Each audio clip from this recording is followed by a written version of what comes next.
এই যে আমি কেতিয়াবা নিজকে নিজেই কিছুমান কথা কওঁ, ৰাতিপুৱাই ধৰক শুই উঠি দেখিছোঁ একদম ৰ'দটো চোকাকৈ ওলাইছে, গৰমে এনেও দহিছে, গতিকে ৰাতিপুৱাই যেতিয়া ৰ'দটো চোকাকৈ ওলায় আমি যে নিজকে নিজে কওঁ, ইছ ৰাম আজি ভাল গৰম হ'ব দেই, কেনেকৈ যে ওলাই যাম বাহিৰলৈ।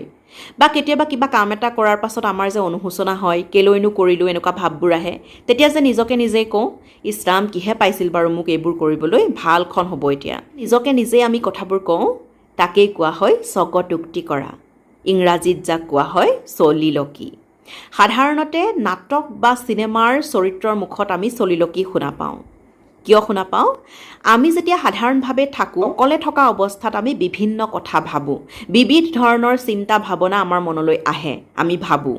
মঞ্চত যেতিয়া নাটক এখন চলি থাকে বা পৰ্দাত যেতিয়া চিনেমা এখন লাগি থাকে, তাৰ সন্মুখত বহুত দৰ্শক থাকে, বহুজন দৰ্শক বহি থাকে। নাটক বা চিনেমা এখনৰ চৰিত্ৰ এটাই অকলে থকা অৱস্থাত কি ভাবি আছে, সেই কথাটো দৰ্শকক জনোৱাৰ উপায় নাথাকে, কাৰণ তেওঁ অকলে থকা অৱস্থাত ভাবি থাকিব মঞ্চত বা চিনেমাৰ পৰ্দাত, আৰু সেইখিনি কথা দৰ্শকক জনোৱাৰ উপায় নাথাকে তেওঁ কি ভাবিছে।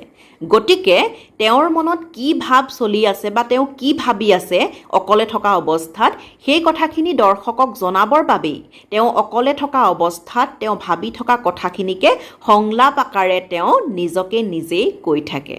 আপোনালোকে নিশ্চয় দেখিছে তেনেকুৱা। গতিকে নাটক বা চিনেমাৰ চৰিত্ৰ এটাই অকলে থকা অৱস্থাত কি ভাবি আছে সেই কথাখিনি দৰ্শকক জনাবৰ বাবেই অকলে থকা অৱস্থাত মনৰ ভাৱখিনিকে সংলাপ আকাৰে তেওঁ নিজকে নিজে কৈ থাকে, যাতে দৰ্শকে গম পায় যে তেওঁ কি ভাবি আছে। এই যে নিজকে নিজে কৈ থাকে মনৰ ভাৱখিনি, সেয়াই হৈছে চলিলকি কৰা বা স্বগতোক্তি কৰা। আৰু আমি ব্যক্তিগত জীৱনতো বহুত চলিলকি বা স্বগতোক্তি কৰোঁ বা কওঁ। আজি বাৰু মন কৰিবচোন, আপুনি নিজকে নিজেই কিমানবাৰ কি কথা ক'লে সেই নাটক বা চিনেমাৰ চৰিত্ৰটোৰ নিজকে নিজেই কোৱা সংলাপকেইটাৰ দৰে। চাবচোন বাৰু, বিভিন্ন সময়ত আমি স্বগতোক্তি কৰোঁ বা চলিলকি কৰোঁ বা কওঁ। বেছিকৈ গৰম লাগিলেও কওঁ, ঠাণ্ডা লাগিলেও কওঁ, উজুটি খালেও নিজকে নিজে কওঁ, বিভিন্ন সময়ত কওঁ। গতিকে এদিন মন কৰিবচোন বাৰু, দিনটোত কিমানটা কথা নিজকে নিজেই আপুনি ক'লে। এনেকুৱা সৰু সৰু কথাবোৰলৈ আহি থাকিম। আজিলৈ আহিছোঁ।